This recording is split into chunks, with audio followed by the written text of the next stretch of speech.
The chair sees no other members of the subcommittee, but he sees Mr. Terry, a member of the full committee, who is visiting us, and we welcome you, sir.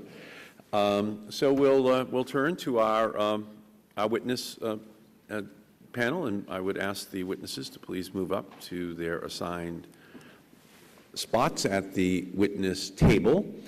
And I will introduce our first witness, who is Mr. John McMacken.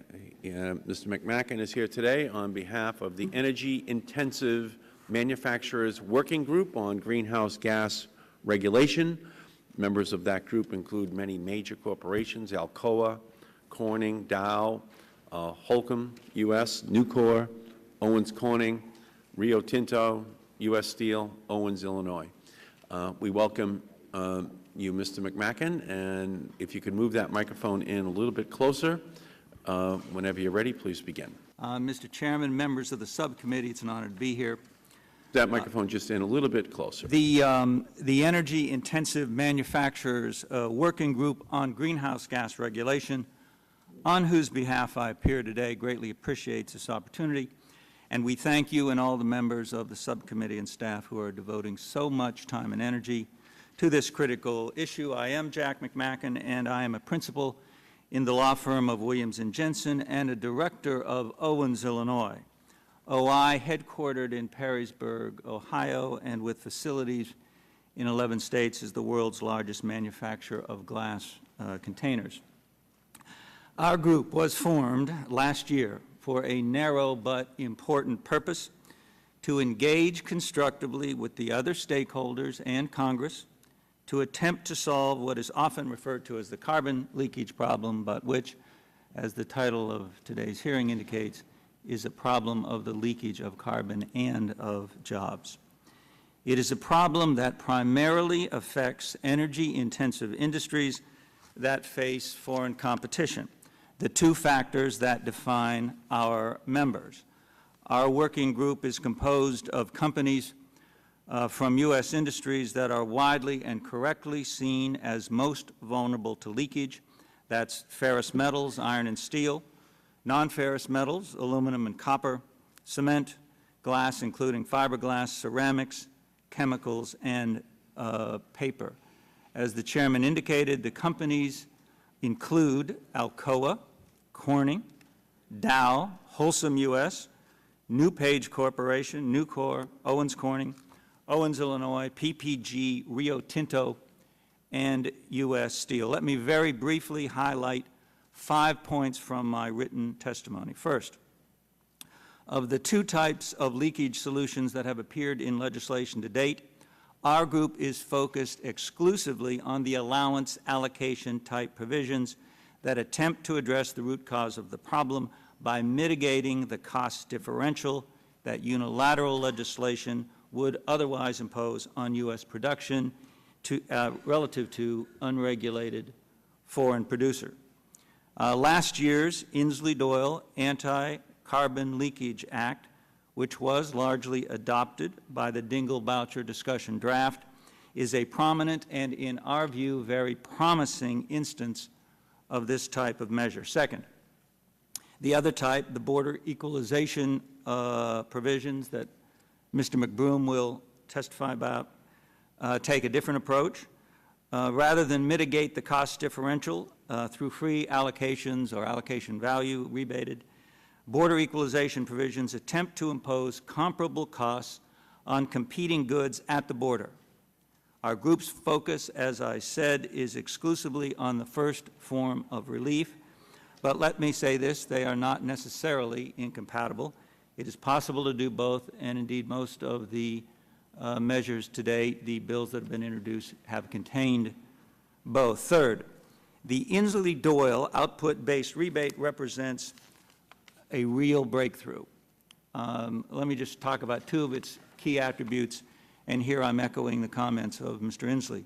A, by basing its allowances on actual production rather than historic emissions, it removes a significant disincentive to additional production and eliminates the possibility of a windfall. B, by including in its calculations an efficiency standard measured by sectoral average efficiency, It, in fact, creates a powerful efficiency incentive and establishes a standard that gets tougher every year as the more efficient press their advantage and the less efficient strive to close the gap.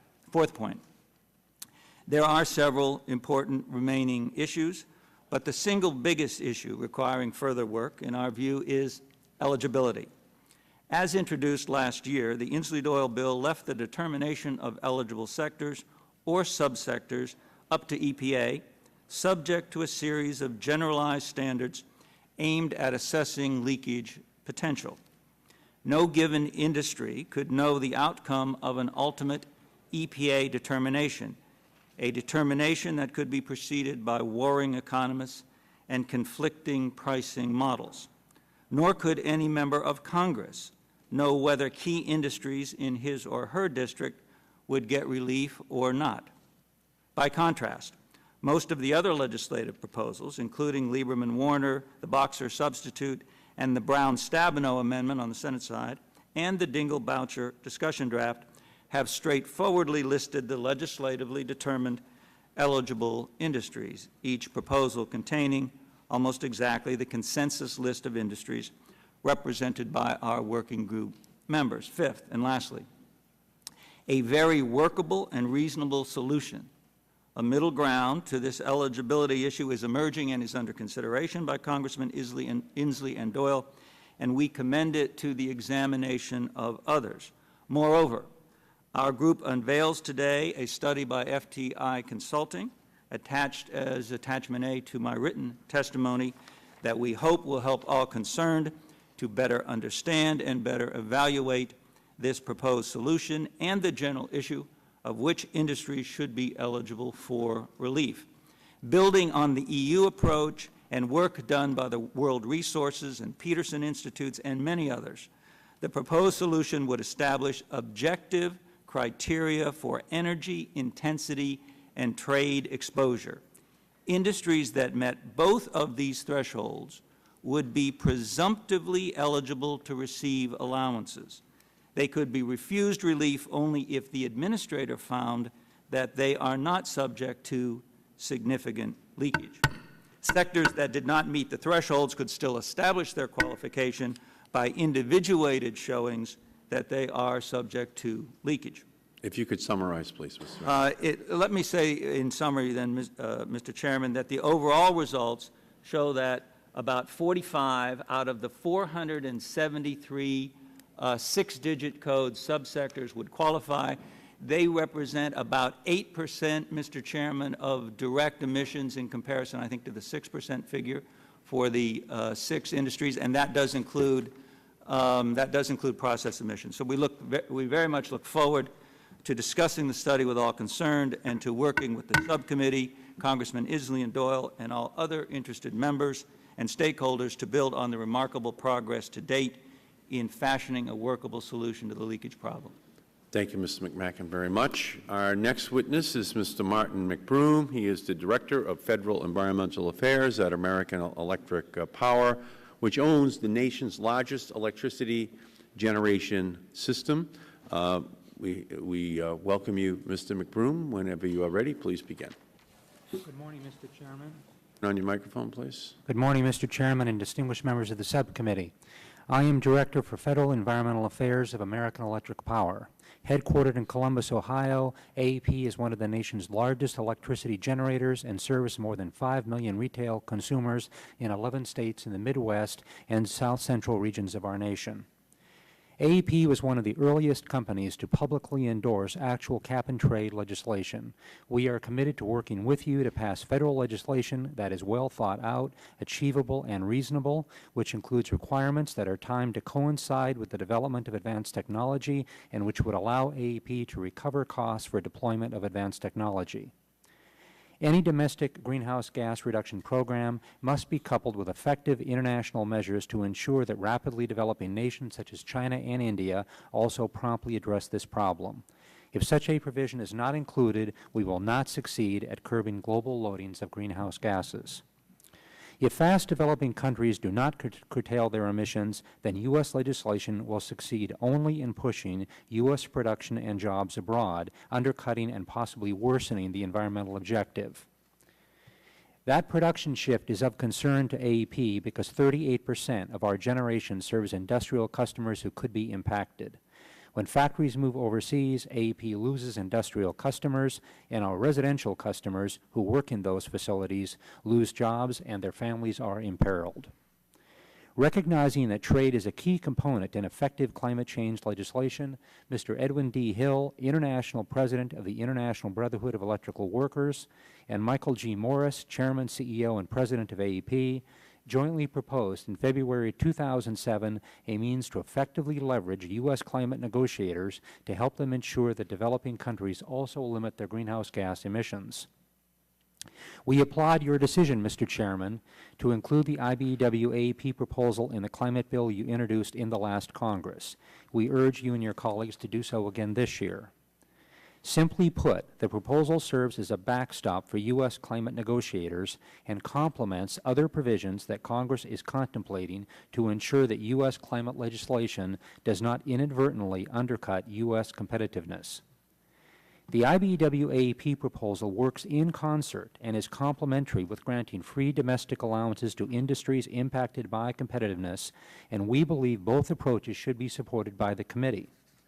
But only the IBEW-AEP proposal provides direct leverage to shape the behavior of the largest emitting developing countries. And the IBEW-AEP proposal is the one backstop that will remain, no matter what the outcome of international negotiations might be with regards to fast-developing countries, and regardless of whether free allowances are phased out or auction revenues are used for other big-ticket budget priorities. The IBEW-AEP proposal will remain. For those reasons, industry needs both. America needs both. The IBEW-AEP proposal creates the possibility that the U.S. government could require importers of carbon-intensive goods to submit international reserve allowances just as producers of U.S. goods must, unless the exporting country acts to address emissions in a fashion that is comparable to that of the United States.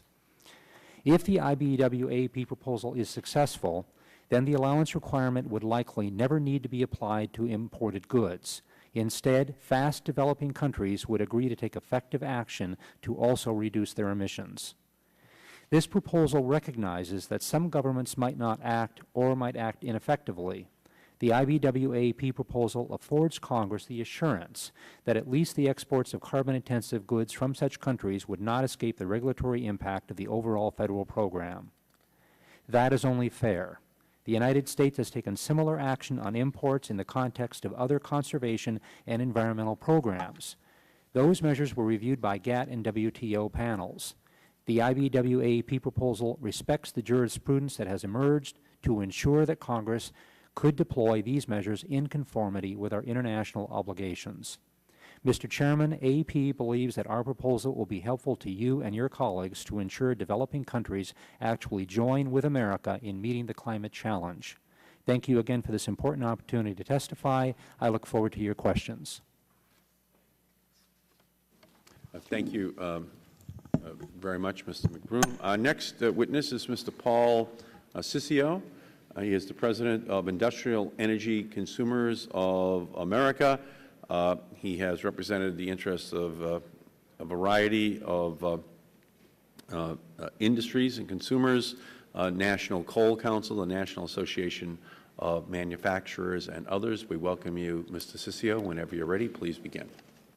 Thank you, Chairman Markey and Ranking Member Upton and members of the committee. Attached to our written testimony are 6 policy recommendations that would have a significant impact on reducing greenhouse gas emissions, and we urge you to work with us to do these things today. There's no reason to wait on those policies, and they will help manufacturing competitiveness. For the industrial sector, climate policy is also a trade policy, it's energy policy, economic, and it is also employment policy. They are all linked, and they are all inseparable. It is for this reason that regulating greenhouse gas emissions for the industrial sector should be negotiated between developed and developing countries in the context of fair trade and productivity, and not act unilaterally.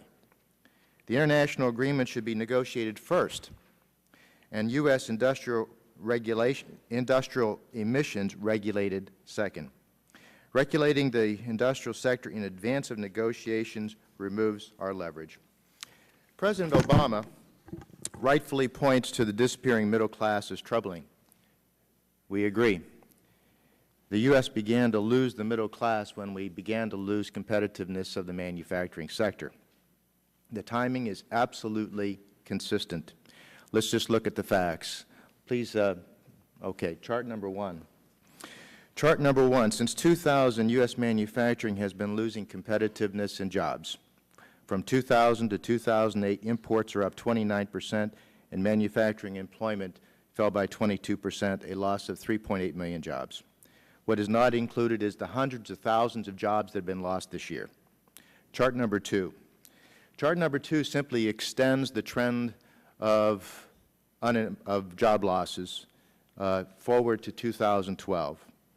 And unless Congress and we, the industrial sector, work together to stem these losses, a simple extension of those job losses says that we're on track to lose another 2 million jobs by 2012. Chart number three. Chart number three plots investment in industrial equipment in the United States as a share of GDP from 1990 to 2008. This slide illustrates that companies have consistently invested less and less in this country. The only conclusion one can draw from this chart is that the U.S. has not been an attractive place to invest. And to the point of this hearing, placing new carbon costs unilaterally on us will only make things worse. Chart number four. Chart number four shows emissions of each sector of the economy. The industrial emissions are only 2.6% above 1990 levels, while the other four sectors of the economy are an average of up 31%. The industrial emissions are low because of plant shutdowns, job losses, and because of the continuous improvement to improve energy efficiency. As you can see, industrial emissions are not a problem. Most importantly, the Congress has a choice to make as it considers imposing an economy-wide cap-and-trade regulation. It must decide whether to maintain and possibly increase U.S. manufacturing jobs by not unilaterally imposing greenhouse gas costs, or you can do so, but it'll create jobs in foreign countries and increased imports. The decision actually, in our view, should not be hard because there is very sound economic and environmental justification for Congress to act in the short term to not do so. But we do urge you to act to forge an important and different policy path that will provide sustained and significant greenhouse gas reductions globally by harnessing real market forces and competition. We need U.S. leadership to forge a global effort to address industrial sector greenhouse gas emissions that is focused on fair trade and productivity. This is the only way to potentially bring developing countries to the table. Productivity is a language that all manufacturers around the world understand and is fundamental to competition. We believe that all governments want productivity by their industrial sectors, so this is a win-win. In summary, the industrial sector needs a level playing field. Adding costs unilaterally helps all of our competitors around the world and takes our business and our jobs. However, if the U.S. proceeds to cap industrial greenhouse gas emissions anyway, despite our plea, we urge you to provide free allowances equal to the resulting direct and indirect costs due to greenhouse gas regulations until major competing countries have similar cost increases. The decision is yours to make. Unfortunately or fortunately, company CEOs have responsibilities to their shareholders to protect company interests, and they will. Thank you. Thank you, Mr. Ciccio. We appreciate that very much. I can actually see out in the audience we've been joined by former great Republican Congressman Sherry Bollert, and we thank you for coming here. And we wish nothing but the worst for the New York Yankees this year. Okay, so at least from this seat, we welcome you. Thank you for being here. Our next witness is Dr. Margot Thorning, Senior Vice President and Chief Economist with the American Council for Capital Formation, which promotes cost-effective environmental policies in the United States and abroad. You can move that microphone in. Whenever you're ready, please begin. Thank you, Mr. Chairman, Ranking Member Upton. Thank you, members of the committee, for allowing me to appear before you. I'm Margot Thorning, Chief Economist, Senior Vice President with the American Council for Capital Formation. I respectfully request my testimony be submitted for the record. Without objection, it will be. I'd like to make 4 points. First, policies to reduce greenhouse gas emissions, such as were debated last year in Congress with the Lieberman-Warner proposal or the new Obama administration proposal, are virtually certain to reduce jobs and to increase unemployment. I draw your attention to Table 1 of my testimony, which presents a survey of different modeling results on the Lieberman-Warner bill from the ACCF NAM study, Charles River, the Energy Information Administration, the Environmental Protection Agency, and MIT. There is a range of estimates for the impact of the loss of jobs and GDP, which in 2020, the lowest is 0.7% of GDP. The highest from EPA is 1.5% loss in GDP. Job losses in 2020 range from 270,000 fewer jobs to as many as 3.2 million fewer jobs. And these modeling results do take account of new green jobs that are brought about as we move more into renewables and alternative technologies. By 2030, the results are even more striking. So I think the evidence suggests that cap-and-trade proposals such as are being discussed now will certainly have a negative impact on U.S. employment and job growth and will speed leakage of jobs abroad. Second point, the Obama administration's revenue estimates are seriously understated. Their new budget suggests that the revenue yield from carbon allowance auctioning would be about $80 billion a year. I believe that's a serious understatement. We looked at the numbers that the Energy Information Administration released last year when they analyzed the revenue yield of the Lieberman-Warner bill, which is not that different from the Obama administration proposal in terms of ultimate targets. As you see in Figure 3 in my testimony, the blue bar is the estimate of $675 billion over the 2012-2019 period that the Obama administration says their cap-and-trade proposal would bring in. EIA's estimates, we recalculated EIA's numbers on Lieberman-Warner, assuming 100% auctioning. Those numbers, the hash mark numbers, are significantly higher, 3 to 4 to 5 times higher than the yield that the Obama administration is showing. We then recalculated using the lower initial targets in the Obama plan, which is the red bars in my Figure 3. Those show revenue costs to taxpayers and business of 3 to 4 times higher. So I'm guessing that actually the Obama plan would bring in $1 trillion to over $3 trillion over the 2012-2019 period. So that's a very significant cost and would have the impact, of course, of slowing job growth and GDP growth. And in fact, the administration recognizes that. If you look at their budget, page 129 of their budget, footnote 5 says that if additional revenues are raised, those will be rebated to the public. So it's clear they know that the 100% auctioning proposal they have would yield much more revenue. Third point, the environmental benefits of achieving the Obama plan or the Lieberman-Warner plan are very small. And if you talk about cost-benefit analysis, I think a look at the table that the administration released in their Council of Economic Advisors report, which is Figure 5 of my testimony, the administration says that if we achieve the Lieberman-Warner targets, which again are similar to the Obama administration, by the end of this century there will be virtually no environmental benefit. So if you look at costs and benefits, it's clear that going it alone is not likely to yield any meaningful environmental benefit, but it will impose significant costs. Final point, there are positive strategies that the U.S. can adopt to reduce greenhouse gas emissions. There are things we can do here. I commend you to look at Table 2 of my testimony, which shows how slow the capital cost recovery is in the U.S. for new energy investments.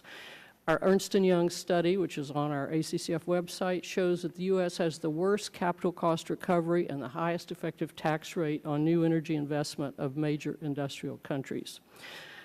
We could also continue to promote the international cooperation that previous administrations have started through the Asia-Pacific Partnership, the Global Nuclear Energy Partnership, Clean Technology, and the Major Economies Initiative. These international agreements are designed to promote technology transfer. Finally, if we do impose a mandatory regime, I would suggest a carbon tax rather than a cap-and-trade system would provide more certainty to the business community and households than the cap-and-trade. Thank you, Mr. Chairman. Great. Thank you, Dr. Thorning, very much.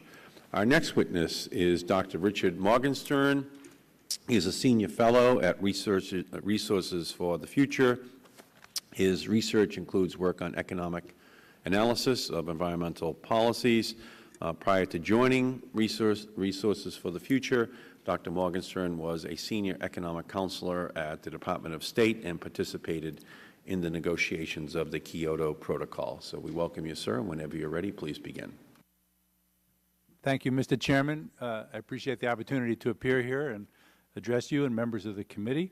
I would note for the record that Resources for the Future is both an independent and nonpartisan organization, and the views I present here today are mine alone. I would like to summarize a few basic points in my written testimony. First of all, the aggregate impacts of proposed legislation are relatively small. Using the Lieberman-Warner bill as a benchmark, the Energy Information Administration has estimated GDP reductions in 2030 that range from 0.3 to 0.8 tenths of 1% of GDP, and 2030 is a time period where GDP levels are expected to approximately double over today's levels. There are other modelers besides EIA who have other results. Some are similar and some differ. I would note that the ones that differ usually, or not usually, but in fact, the differences are related to three factors.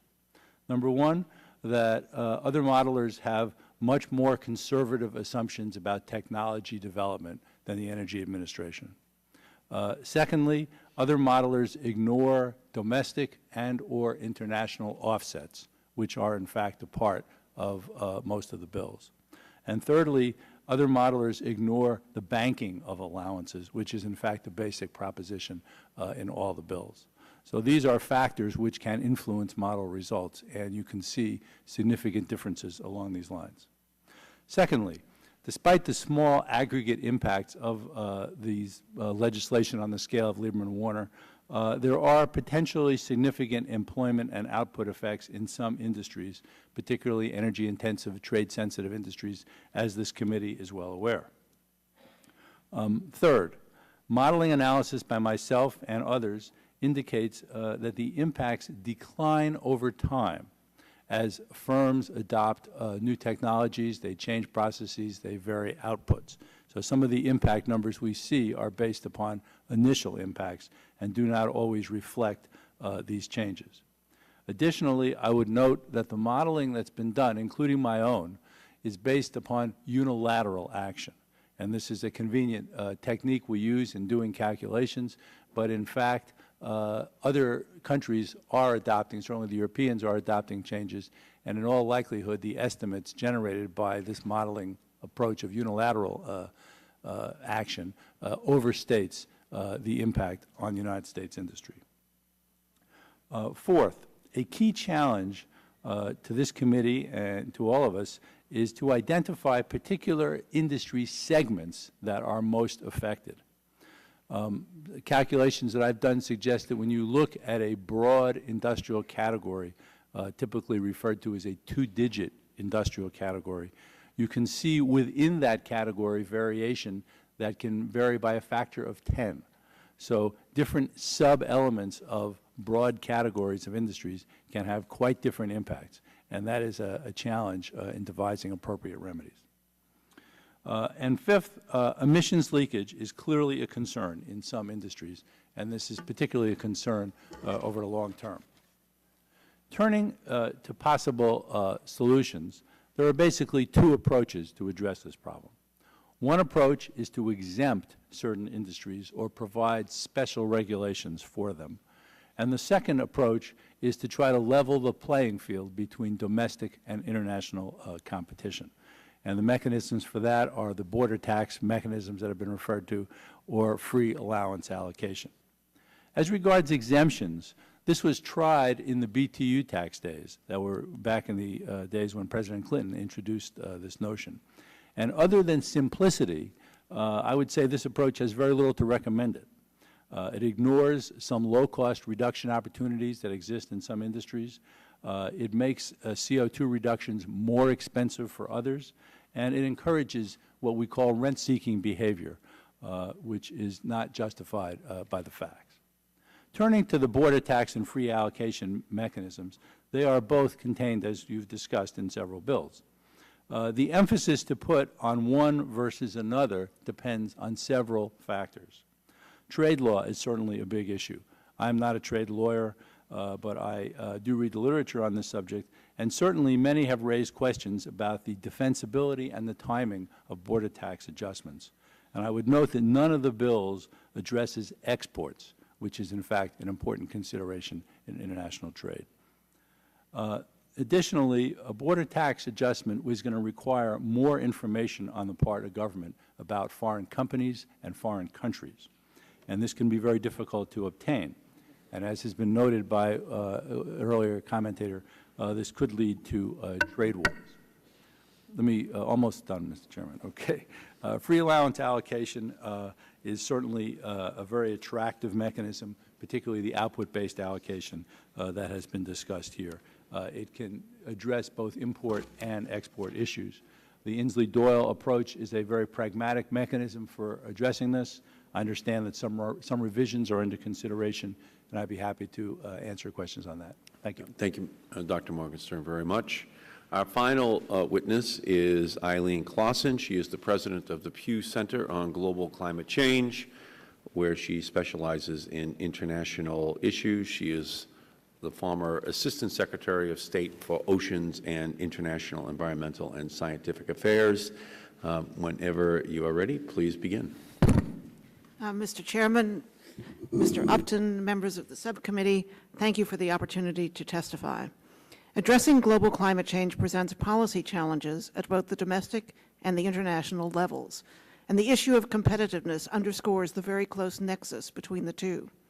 In the long term, a strong multilateral framework ensuring that all major economies contribute their fair share to the global climate effort is the most effective means of addressing competitiveness concerns.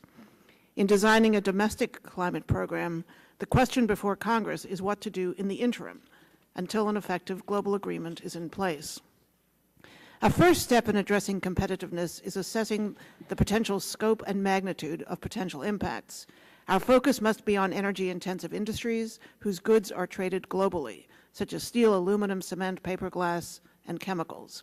As heavy users of energy, these industries will face higher costs as a result of domestic greenhouse gas constraints.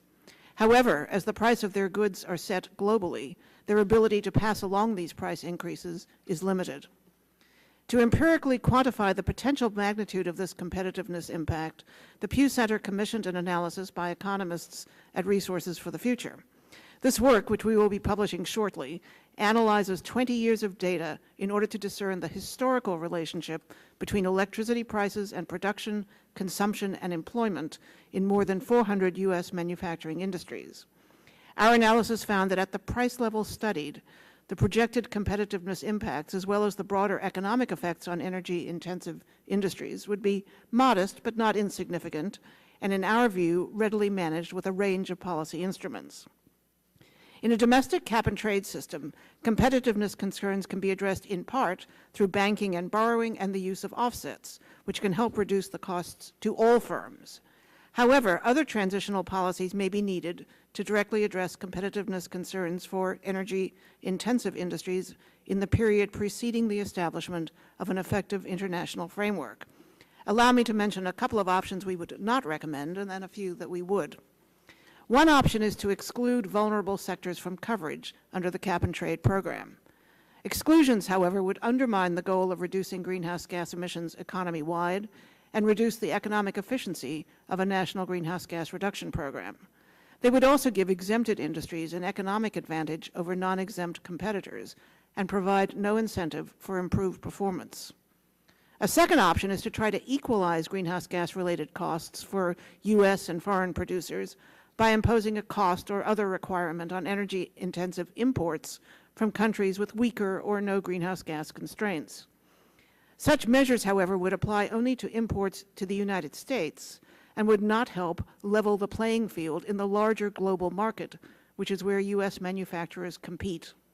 In addition, if the United States were to impose border requirements, there is a greater likelihood that it would become the target of similar measures.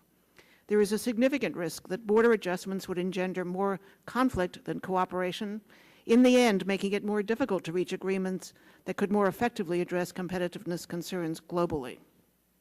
The Pew Center believes that Congress should seek to address competitiveness concerns by strongly encouraging the executive branch to negotiate a new multilateral climate agreement establishing strong, equitable, and verifiable commitments by all major economies, and including in cap-and-trade legislation transitional measures to cushion the impact of mandatory greenhouse gas limits on energy-intensive, trade-exposed industries and the workers and communities they support. These transitional measures should be structured as follows. In the initial phase of a cap-and-trade program, allowances should be granted to vulnerable industries to compensate them for the costs of greenhouse gas regulation. For direct costs, allocation should be based on actual production levels. For indirect costs, allowances should reflect an emitter's production-based energy consumption, taking into account the greenhouse gas intensity of its energy supplies. Allocations should be set initially so a producer whose emissions intensity is average for the sector is fully compensated for regulatory costs, while those who are above or below average receive allowances whose values is greater or less than their costs respectively. This factor should be adjusted over time as an incentive to producers to continually improve their performance. This is similar to the approach proposed by Congressman Inslee and Doyle. Allowance levels should decline over time, gradually transitioning to full auctioning, although at a slower rate than for other sectors. A review should be conducted periodically to assess whether sectors are experiencing competitiveness impacts, and if warranted, to adjust allowance levels or the rate of transitioning to full auctioning. A portion of allowance auction revenue should be earmarked for programs to assist workers and communities in cases where greenhouse gas constraints are demonstrated to have caused dislocation. Transition assistance should be curtailed for a given sector upon entry into force of a multilateral or sectoral agreement establishing reasonable obligations for foreign producers, or upon a presidential determination that such measures have been instituted domestically. We believe this approach addresses the transitional competitiveness concerns likely to arise under a mandatory cap-and-trade program while maintaining the environmental integrity of the program and providing an ongoing incentive for producers to improve their greenhouse gas performance. Thank you very much. Thank you, Ms. Clausen, very much.